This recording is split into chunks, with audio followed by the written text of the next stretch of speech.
기도를 좀 한다는 사람도 빠지기 쉬운 함정이 있는데 응답받기를 목표로 두고 기도한다는 것이다. 악한 자라도 자녀에게 생선 대신 뱀을 주겠느냐? 하물며 하나님이 구하는 자에게 성령을 주시지 않겠느냐? 구하라 얻을 것이요 찾으라 찾아낼 것이요 두드리라 열릴 것이다.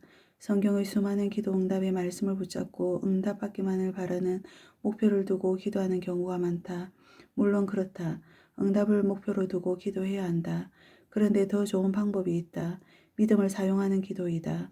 불면증에 시달린 적이 있다. 예전 같으면 오로지 불면증이 치유받기만을 기도했을 것이다. 그런데 이번에는 그렇게 되어지지가 않더라. 믿음을 사용했다기보다는 그 시간에 무조건 잠오게 해주세요, 잠오게 해주세요 이렇게 반복하기가 싫었다. 그래서 누워서 그냥 평소 때 하던 기도를 해야겠다 싶어서 그렇게 했다. 신기하게도 불면증이 괴롭지가 않고 기도 시간을 확보하게 해주니 고맙기까지 한 것이다. 그리고 밤새도록 잠을 못 잤는데도 하나도 피곤하지가 않더라. 이게 뭐지? 그러고는 그냥 그 시간이 몇 달을 지나왔다. 그런데 어느새 불면증이 치유가 되어 있었다. 3명의 종에게 달란트를 주신 비유가 성경에 나온다. 한 달란트가 적은 액수가 아니다. 억 단위에 속하는 상상할 수 없는 큰 액수였다.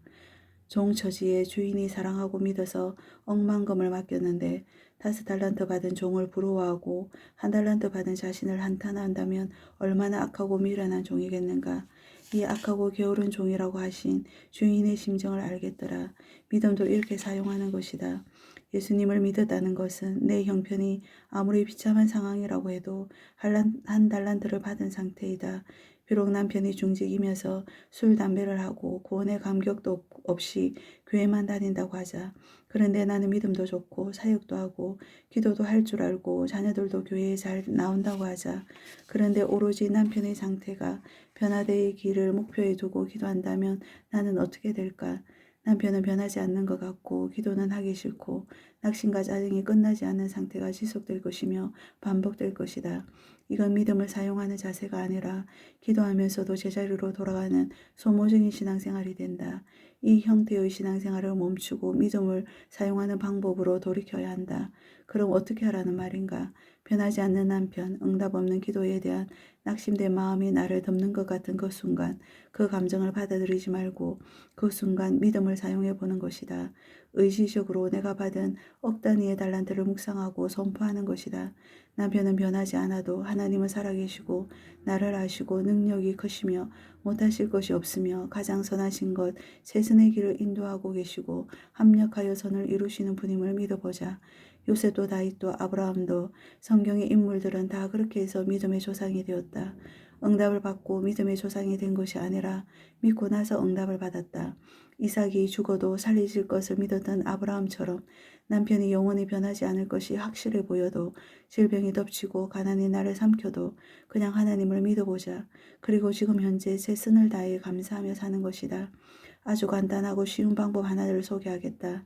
기도는 많은 양을 하는 것도 중요하고 내용도 중요하지만 우리가 쉽게 놓치고 있는 한 가지 확실한 방법이 있는데 바로 타이밍 기도다. 설거지를 아내가 시켜서 하는 것과 내가 알아서 하는 것은 완전히 다른 결과를 낳는다. 여기서 중요한 것은 설거지를 얼마나 잘했냐가 아니다. 타이밍인 것이다. 기도도 그렇다.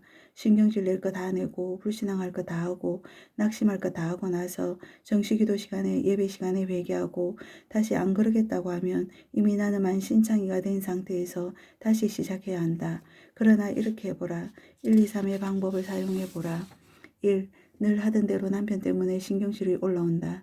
2. 신경질을 내고 불신앙하고 욕을 한다. 3. 그러고 나면 후회가 몰려오고 낙심이 온다. 그리고는 기도의 자리로 나간다. 이렇게 하지 말고 1. 늘 하던 대로 남편 때문에 신경질이 올라온다. 2. 밖으로 나가 5분만 성령의 도움을 바라는 기도를 하든지 선포 기도를 하든지 기도를 한다. 3. 그러면 거짓말같이 마음이 평안해지고 남편에게 화를 내지 않고 넘어가게 된다. 그러면 반복되는 낙심이 어느새 나를 삼키지 못하고 낙심과 불신앙을 밟고 있는 나를 발견하게 될 것이다. 내가 주인이 아니라 예수님이 주인이 되어야 한다니까. 내가 선택해야 하는 것까지 미루는 사람이 있는데 이건 완전 오해다. 예수님이 주인이 되려면 믿음의 선택은 내가 해야 하는 것이다. 믿음의 선택까지 예수님이 해줄 수는 없다. 자신이 불신앙을 선택해 놓고는 하나님을 원망하는 이런 어리석은 신앙생활을 멈추어야 한다. 잠언 19장 3절. 사람이 미련함으로 자기 길을 굽게 하고 마음으로 하나님을 원망하느니라.